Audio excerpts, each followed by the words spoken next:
کورتێکی هەواڵەکانتان پێڕادەگەێنین. بەهۆی ئەو شەپۆلی سەرمۆسۆڵی ڕووی لە هەرێمی کوردستان کردووە بەشێک لە بەڕێوەبەرایەتیەکانی پەروەردە دەوامی ئەمڕۆی قوتابخانەکانیان کردە پشوو. بەڕێوەبەرایەتی پەروەردەی پارێزگای هەڵەبجە ڕایگەیان تاقیکردنەوەی بەرایەکانی قۆناغی 12 دەرەکی بەردەوام دەبێت و لە کاتی خۆیدا ئەنجام دەدرێت، بەڵام بە شێوەیەکی گشتی لەبەر سەلامەتی قوتابیان و مامۆستایان دەوامی قوتابخانەکانی وەک پشوو دیاری کرد. لە پێنجوێنیش بەڕێوەبەرایەتی پەروەردە ڕایگەیاند بەهۆی ناجێگیری کەش و هەوا و نزمبوونەوەی پلەکانی گەرمە و پاراستنی سەلامەتی قوتابیان منداڵانی باخچەکان و پۆلی یەکەم و دووەم و سێیەمی بنەڕەتی کردە پشوو و سەرجەم پۆلەکانی دیکە دەوامی ئاساییان دەبێت. هەریەکە لە قەزای ئامێدی و قەزای سۆران و چۆمان و سیدەکان و دۆڵی مەلەکان لە خەلیفان و قەزای ڕەواندز و قەزای شەقڵاوە و قەزای چەمچەماڵ و قەزای شارباژێر دەوامی قوتابخانەکانیان کردە پشوو. لیژنەی تەندروستی و ژینگە لە ئەنجومەنی پارێزگای سلێمانی ئاشکرای کرد کلۆری ئاوی 45 ناحیە و 16 قەزای دەوروبەری سلێمانی ماوەی 2 ساڵە بەسەر چووە و ئەوەش مەترسی بۆ سەر تەندروستی خەڵک دروست کردووە. لە سەردانێکی مەیدانی لیژنەی تەندروستی و ژینگە بۆ گەنجینەی بەڕێوەبەرایەتی ئاوی دەوروبەری سلێمانی بۆیان دەرکەوت ئەو کلۆرەی وەک پاودەر بۆ ئاو بەکاری دەهێنن ماوەی 2 ساڵە بەسەر چووە و کەچی بەکاریشی دەهێنن. لیژنەکەی ئەنجومەنی پارێزگای سلێمانی ئەوەشیان خستە ڕوو کلۆرەکە زیاد لە 20 بەرمیل بوو کە ماوەی 2 ساڵە بەسەر چووە و بۆ ئاوی 45 ناحیە و 16 قەزا بەکاریان هێناوە، ئەوەش مەترسی بۆ سەر تەندروستی خەڵک دروست کردووە. وەزارەتی ئەوقاف با هەماهەنگی وەزارەتی ڕۆشنبیری دەیانەوێت ژمارەیەک فیلم و دراما بیانیەکان سنووردار یان قەدەغە بکرێن. پشتیوان سادق وەزیری ئەوقاف و کاروباری ئاینی هەرێم لە کۆنفرانسێکی ڕۆژنامەوانیدا ڕێگەیاند هەندێک فیلم لە هەندێک کەناڵ نمایش کراوە لەگەڵ کللتوری گەلی کوردیدا ناگونجێت و لەگەڵ وەزیری ڕۆشنبیریدا سەرقاڵی ئەوەن پەخشکردنی ئەو جۆرە فیلم و درامایانە سنوورێکیان بۆدا بنرێن یاخود قەدەغە بکرێن. سەبارەت بۆ کەسانەی بەناوی ئاینەوە نوشتە و جادوو بۆ خەڵک دەکەن باسی لەوە کرد لەگەڵ وەزارەتی ناوخۆ و دادگا هەماهەنگیان کردووە بۆ دەستگیرکردنی ئەو کەسانەی ئەو جۆرە کارانە دەکەن. بڕیارە لە داهاتوویەکی نزیکدا ڕووفاتی 171 قوربانی شاڵاوی ئەنفال بهێنرێتەوە بۆ هەرێمی کوردستان کە هەمویان ژن و منداڵن. وەزارەتی کاروباری شەهیدان و ئەنفالکراوانی هەرێمی کوردستان ڕایگەیاندووە پشکنینی بۆ 171 ڕووفاتی قوربانیانی یەکێک لا گۆڕە بە کۆمەڵەکانی سەماوە کۆتایی پێهاتووە کە هەمویان ژن و منداڵن. لە 2 بۆ 3 هەفتەی داهاتوودا دەهێنرێنەوە بۆ هەرێمی کوردستان و لە مەراسیمێکی شایستەدا بە خاک دەست پێدرێن. بەپێی زانیاریەکان تەواوی قوربانیانی ئەو گۆڕە بە کۆمەڵە ژن و منداڵ کە پێکاتون لە 74 منداڵ و 97 ژن و هەمویان قوربانی ئەنفالن. بەپێی هەندێک بەڵگەشت دەرکەوتووە قوربانی قۆناغەکانی 3 و 4 ئەنفالن لە ناوچەکانی شوان و قەڵاسێوکە.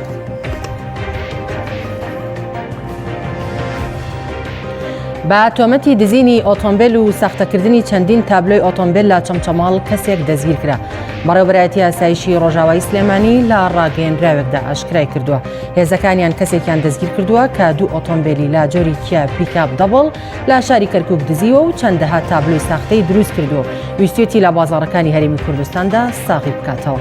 ڕۆنشی کردوێتەوە دەستگیرکراوەکە دانیشتووی قەزای چەمچەماڵە و خەڵکی کەرکووکە. لە ئێستادا بەپێی مادەی 446 لە یاسای سزادانی عێراقی ڕاگیرا و پاش تەواوبوونی لێکۆڵینەوە لەگەڵیدا ڕەوانەی پۆلیسی کەرکووک دەکرێت بە مەبەستی تەواوکردنی پەڕاوی لێکۆڵینەوەکەی. ئێران لە پرۆسەی هەڵدانی مانگی دەستکردی زەفەر شکستی هێنا. ئەحمەد حسەینی و تەبێژی وەزارەتی بەرگری ئێران بۆ کاروباری ئاسمانی ڕایگەیاند موشکی سیمرغ ئەتوانی مانگی دەستکردی زەفەر بگەێنێتە ئاسمان، بەڵام نەیتوانی بگاتە ئاستی خێرایی داواکراو تا بتوانێت مانگە دەستکردەکە لە خولگەی دیاریکراوی خۆی لا دەوروبەری زەوی سەقامگیر بکات. وتیشی کار لەسەر پەرەپێدانی مانگە دەستکردەکە دەکەین بۆ ئەوەی لە ئایندەدا ڕەوانەی بۆشایی ئاسمانی بکەین.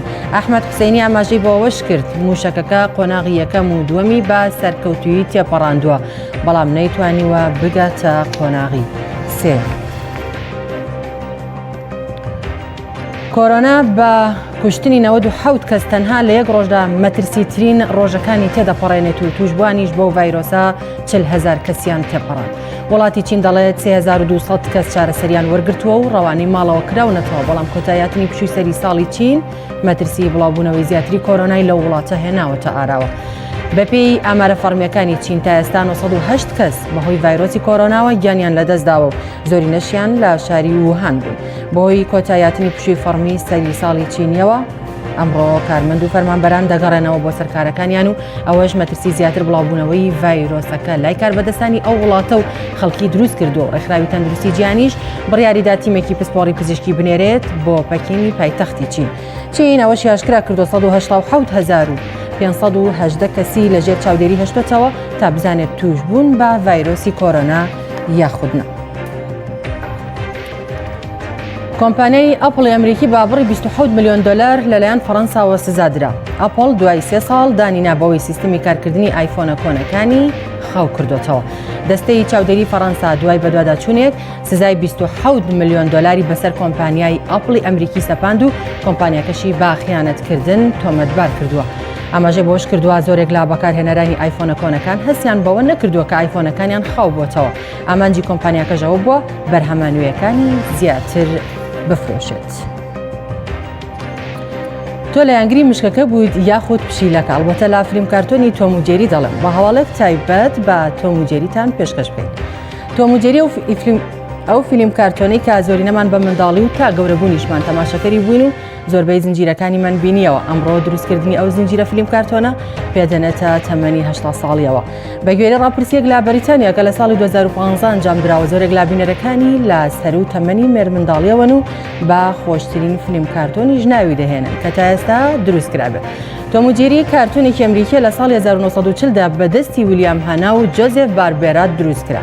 کارتۆنەکە بریتە لە شەڕ و بەربەرەکانەی دوو کارەکتەری سەرەکی، تۆم کە پشیلەکەیە و جێریش کە مشکەکەیە. ئەمە لە کاتێکدا هەردوو دەرهێنەرانی ئەم فیلم کارتۆنە توانیویانە تا ئێستا 7 خەڵاتی ئۆسکار بەدەست بهێنن. کورتیاوەڵەکانمان پێشکەشکردن پاش ناوبڕێک دەگەڕێنەوە وڵاتان و لەگەڵتان بەردەوام دەکەین.